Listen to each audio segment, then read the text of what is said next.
Saudi Arabia, Saturday night, May 3rd, champion versus champion. The undisputed super middleweight championship of the world. You know, I'm with both. You know, the WBC loves us. We love the WBC. I have 2 WBC champions. I have 4 WBC belts that they've given me. So how can I turn my back on them? Yeah. But I can also turn my back on Turkey when he's putting Virgil on those big cards and getting paid money that maybe never expected. Canelo Alvarez rejects the WBC belt from Turki Alalshikh without giving any valid reason to the community and his fans. Recently, super middleweight champion Canelo Alvarez met IBF champion William Skull in New York ahead of their May 3rd fight. While the event was mostly routine, one moment during the final photo op stood out. His Excellency Turki Alalshikh posed with the fighters, proudly holding the Ring Magazine title and the undisputed belt. However, he denied Canelo's trainer Eddie Reynoso from bringing the WBC title onto the stage. This incident sparked debate and raised questions about the future of boxing. Saudi Arabia, Saturday night, May 3rd, champion versus champion. The undisputed super middleweight championship of the world.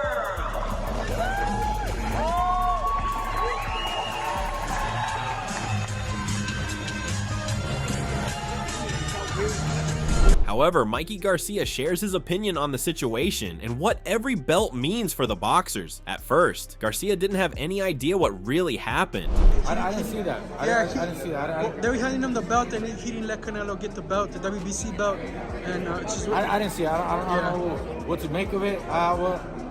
I'm not sure what happened or what the confusion. It looks like he wants to make the... While the majority of the boxing world is doubtful regarding the ring belt being the focal point, Garcia is fine with it. He also understood why Canelo Alvarez could not bring the belt on the stage after being denied. It's his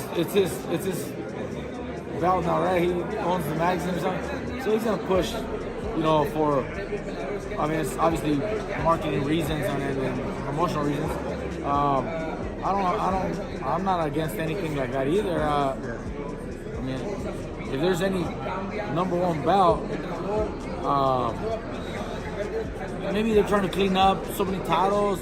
Maybe he's trying to, you know. Garcia explained that as a fighter, he appreciates every title. He said there are 4 major sanctioning bodies: WBO, WBA, WBC, and IBF, and all of them are valuable. In a boxer's eyes, each belt is just as important. He believes it's often the media that makes one title seem more valuable than the others. Mikey added that, for a boxer, becoming a world champion is what truly matters, and all 4 belts are equally important. This is what he shared in response to Canelo rejecting the WBC belt. As a fighter, I appreciate every belt. Every fighter who wishes to become world champion, there's 4 major sanctioning bodies, starting with WBO, WBA, WBC, IBF. They're all very valuable. They're worth the same in a boxer's eyes. It's a lot of the media that pushes, you know, one or the other, and maybe some feel that one is worth more than the other. But in a boxer, becoming world champion is what matters the most, and all of those 4 belts are equally as valuable. Juan Manuel Marquez stated that Canelo is an undisputed champion and needs to defend all 4 of his titles. He emphasized that the Ring Magazine and the green belt WBC are both important, but the WBC belt is the most significant. Marquez added that all 4 titles are important together, and Canelo must defend them all to maintain his position as the undisputed champion. Canelo is an undisputed fighter. He's a undisputed champion. He needs to defend 4 titles, and then for the Ring Magazine, the Ring Magazine, it's no good. It's no good for the fight. Canelo needs to defend for the 4 titles. So the green belt's the more important belt. The WBC is the more important. No, the 4 titles is important for together. The fight. Together. Okay. Robert Garcia stated that while he's not fully familiar with the situation, he supports both the WBC and Turki Alalshikh. He acknowledged Turkey's efforts in changing fighters' lives by organizing big events and providing opportunities for fighters to earn more. What's your thoughts on what's going on? I've heard a lot of people talking about it. I'm not very familiar with what really happened. Look, Turkey's came to boxing to change a lot of fighters' lives, doing a lot of big events, putting the biggest fights out there, the biggest cards out there. So we gotta be, I'm a trainer. I have fighters fighting on those cards. But I also have WBC champions also with Bam Rodriguez, with Virgil. Mikey was a WBC champion. I have 4 WBC trainer belts, so I gotta support that too. So it's hard to take sides. But I think both have a point too. The WBC has to obviously defend themselves and do their thing. But Turki's also doing his thing. He's changing a lot of lives, man. A lot of kids are making more money than they've ever seen in their lives. As a trainer with WBC champions, Garcia cannot turn his back on the WBC, but he also sees the positive impact Turki is making by getting fighters paid and exposed. Garcia emphasized that he doesn't want to take sides, as both the WBC and Turki have helped fighters like Virgil Ortiz and Brandon Figueroa. He appreciates the opportunities provided by both sides and the benefits they bring to boxing. So we have to be with that too, So I don't want to take sides, but I do know that I'm with both. The WBC loves us. We love the WBC. I have 2 WBC champions. I have 4 WBC belts that they've given me. So how can I turn my back on them?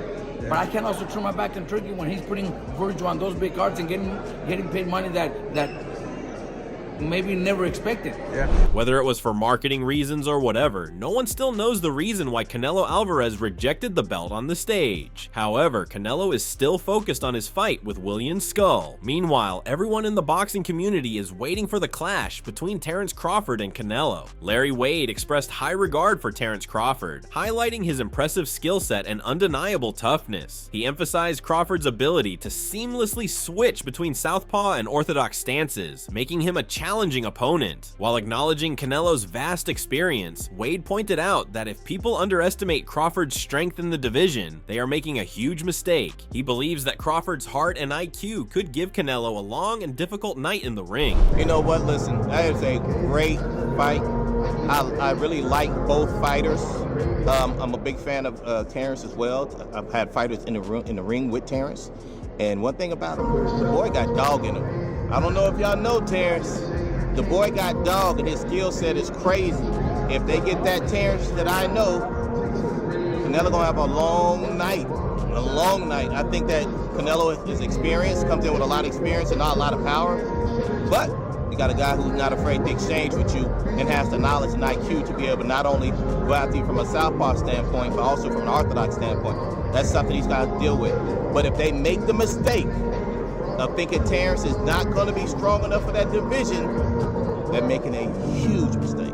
Larry Wade further advised Terence Crawford to take the early rounds and establish control, as Canelo typically takes time to analyze. Once Canelo applies pressure, Crawford should pivot, counter, and avoid staying in the pocket. If Canelo exchanges, Crawford should engage briefly and step out, making Canelo come to him. Wade emphasized that Crawford must not let Canelo gain confidence by walking him down. Well, we already know Canelo. We've seen him not necessarily go out to try to win the first couple of rounds.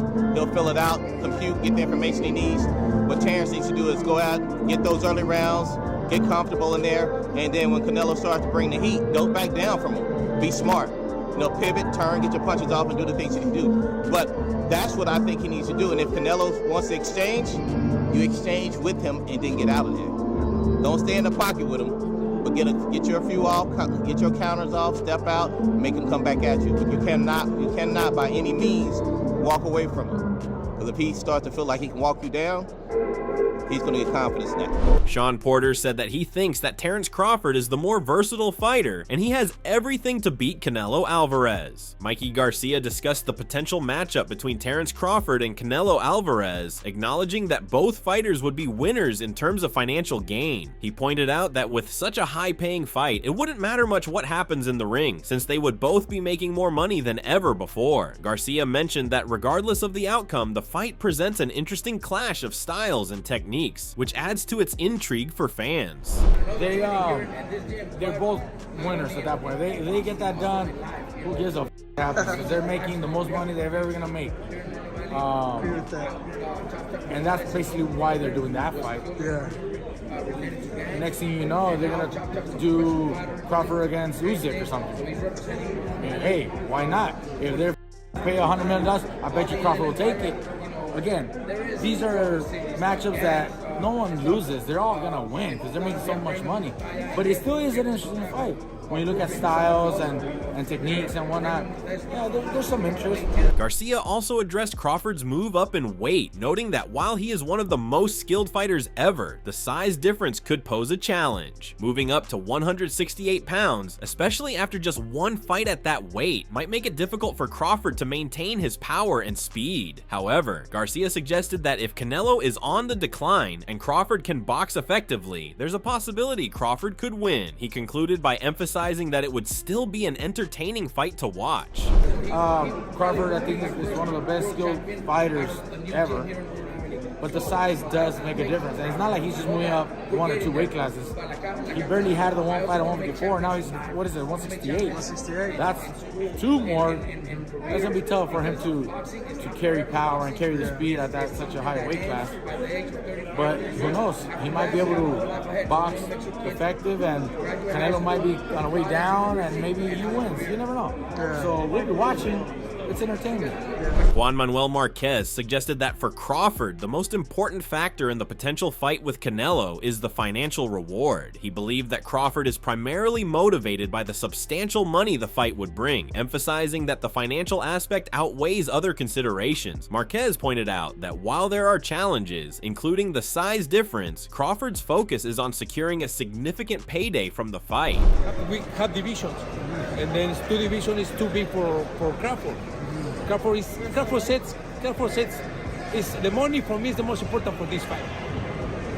That's what you think he's doing it for the money, Crawford? That's what you think? Yeah, I think Crawford is clearly, and he said clearly, the most important for this fight for me is that my bank account is good. Oscar De La Hoya also has the same thoughts. While he recognized Terence Crawford's impressive boxing legacy, he also pointed out that smaller fighters often face difficulties against larger, stronger opponents, drawing from his own experiences in the ring. While he acknowledged that Crawford's chances shouldn't be dismissed, De La Hoya emphasized that the fight is primarily motivated by the financial rewards, rather than just the competitive aspect. Canelo Crawford, in the history of boxing, and this is the facts. Let's get it. Let's get it. If you see Thursdays, Fact Thursdays, I speak the facts. All right, I'll even do it for you. A good little man has never beaten a good big man in the history of the game, unless you go back to certain situations with Pacquiao beat me, but I was a dead man walking anyway. Tim Tszyu praised the potential matchup, noting that Crawford's exceptional ring intelligence makes it an intriguing fight. He pointed out Crawford's sharp boxing IQ, drawing a comparison to Floyd Mayweather's win over Canelo. Tszyu suggested that Crawford's tactical prowess could allow him to execute a similar strategy to Mayweather's successful performance. It's a good fight because Crawford's very smart. We saw what Floyd did to Canelo. So Crawford's got the IQ to do that. Shannon Briggs expressed strong confidence in Terence Crawford, stating he's betting on Crawford to win by knockout. Despite not being a regular gambler, Briggs revealed he's willing to place a significant wager ranging from $30,000 to $100,000 on Crawford's victory. He boldly predicted the fight would conclude with a stoppage in Crawford's favor. Oh man, I'm going with Crawford. Yeah, he's strong. This is his moment. I'm going with Crawford by knockout. By knockout? Yeah, I'm betting too. And I don't even bet. I'm not even a gambling man. How much are you gonna bet? I don't even know. Anywhere from 1,000 to 100,000. Wow. 100,000 or something, so not 1 round. I'm going by Crawford by stoppage. Okay. David Benavidez acknowledged that Terence Crawford has a real chance against Canelo Alvarez, crediting Crawford's impressive boxing IQ and experience as key factors in the fight. However, Benavidez raised concerns about Crawford moving up in weight, noting that he only recently fought at 154 pounds. He pointed out that it's still uncertain how this change in weight class will impact the outcome of the fight. I think he does, bro. I think if anybody could beat Canelo, I think Bud, his IQ, and his experience will definitely help him through. It's just that, you know what I mean? he's going up 2 other weight classes when he had just went up to 154. So. Jesus Ramos expressed confidence in Terence Crawford's ability to defeat Canelo Alvarez, praising Crawford's ring IQ and boxing skills. While recognizing Canelo's size and strength, Ramos highlighted Crawford's ability to box and control distance as key advantages. He noted that while Canelo is powerful, he's not exceptionally tall, and if Crawford utilizes his skills properly, he believes Crawford has what it takes to secure the victory. I think he can. I think he can get the job done. I think he's got what it takes. Obviously, it's unfortunate that Canelo's just so big and so strong, but he's gifted. You know, Terence is gifted. He's got that ring IQ. He can box him. He definitely can. Canelo's not that big of a guy. You know, he's short, but he's strong. So as long as Crawford can, you know, keep him on the outside, box him, I think he can get the job done. Teofimo Lopez stated that while Terence Crawford's style could allow him to stay competitive in the fight, the weight difference would pose a significant challenge. He recognized that Canelo has evolved since his loss to Floyd Mayweather, though he has shown some signs of decline recently. Despite these factors, Lopez ultimately believes that Canelo would prevail in the matchup. Yeah, I mean, listen, I think stylistically, Crawford could stay in there long enough. However, it's just with the weight, and I mean, Canelo, he's gotten better ever since Mayweather, but now he's decreased a little bit. Nevertheless, though, I think that I think Canelo will get him. Gervonta Tank Davis shared similar views, suggesting that Terence Crawford's primary motivation for the fight is financial. Davis expressed skepticism about Crawford's chances, particularly given that he would be moving up 3 or 4 weight classes to face Canelo, making the challenge even greater. He implied that Crawford might struggle in such a tough situation. No. Crawford needs the money. Crawford needs the money? Yeah, he needs the money. You think he had a chance to win? But what makes you say that? You know, I mean, he needs the money. I'm telling you. Does he have a chance to win though? Top Rank ain't paying like that, and they ain't playing like that. So you don't see they ain't paying like that. He's going up 3 or 4 weight classes. You think the chances of him? That's why he say why he don't like me. That's the real. Davis also made it clear that he's not trying to convince anyone that Crawford can beat Canelo. While acknowledging Crawford as a skilled fighter, he pointed out that smaller fighters tend to be more agile and have better movement, which can be an advantage over larger opponents. However, he still questioned whether Crawford could overcome the weight disparity. I ain't trying to convince y'all that he can beat Canelo. He's a good fighter. You don't see it. But, bro, I would say smaller fighters are always better than bigger fighters because they, like, you know, they're smaller, they know how to move and things like that. But this guy is great at what he do. He got. Robert Diaz praised Terence Crawford's exceptional boxing IQ, predicting that the fight would be a classic, drawing parallels to the legendary Duran versus Leonard matchup. He acknowledged that Canelo consistently performs at his best, but emphasized that Crawford has been preparing for this moment over time, focusing on conditioning his body rather than making a hasty jump into the challenge. Crawford has a top IQ. He can give a lot of problems. It is a fight of the ages. It's one of those Roberto Duran and Sugar Ray Leonard type fights. I see that as the modern day one. Canelo is going to be at his top, at his A game like he always does, takes every fight serious, prepares. But Crawford's not taking the jump from one day to the next. He's been working on it for a long time, getting that body ready. Joel Diaz strongly disagreed with those who believe Crawford could easily defeat Canelo, calling them stupid because of the significant size difference. Diaz emphasized that Canelo's size and power could change the course of the fight with just one punch. He pointed out that while Crawford has moved up from 147 to 154 pounds, jumping to 168 pounds would be a huge challenge as it's 2 weight divisions higher. A lot of people that say that Crawford can beat Canelo, no problem. I mean, I respect that, but I just think they're stupid. I mean, excuse my language. The size difference of a bigger man changes everything with one punch. And I can see the same thing. I mean, you saw Canelo Alvarez fighting Amir Khan. Now, look at this. Terence Crawford moved from 47 to 54 to fight Madrimov. What did he do to Madrimov? Nothing. Okay, Madrimov was a 54-pounder. Now, to move up to 168, that's 2 more divisions.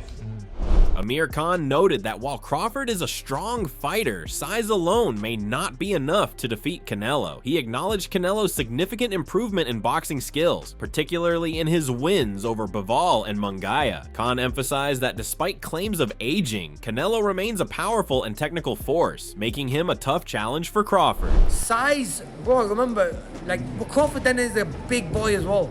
Crawford's a big guy when it comes to a box fight. Yeah, what do you think? I think Crawford, in my opinion, but size might matter.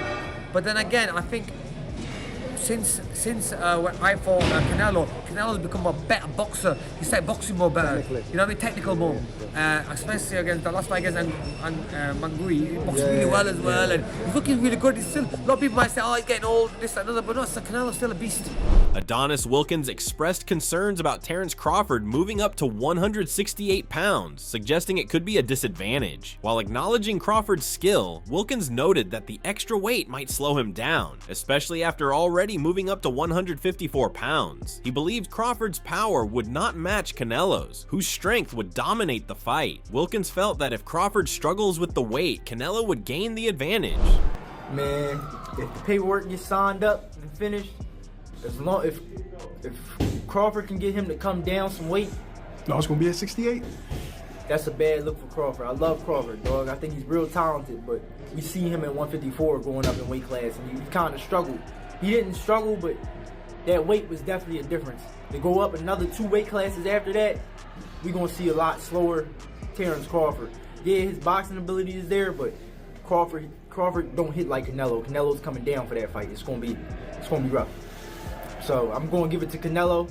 Love Crawford, but I'm going to give it to Canelo. Wilkins predicted a Canelo victory, likely in the later rounds, drawing a comparison to Canelo's fight with Caleb Plant, where Plant started strong but faded. He anticipated that Crawford would tire around the 10th round due to the weight difference. And once the fight reached the later rounds, Canelo's power would take over, wearing Crawford down with heavy shots. How you got that fight going? How does it go? I'll say he's going to get him in the later rounds because of the weight difference. The weight difference is going to affect Crawford's win most likely. So he's probably going to slow down around 9 to 10 rounds. I think it's going to end up just like the Caleb Plant fight. Caleb Plant was winning that fight until them later rounds. So when it gets into them later rounds, I think Canelo's going to speed it up and start really hurting him with the power shots.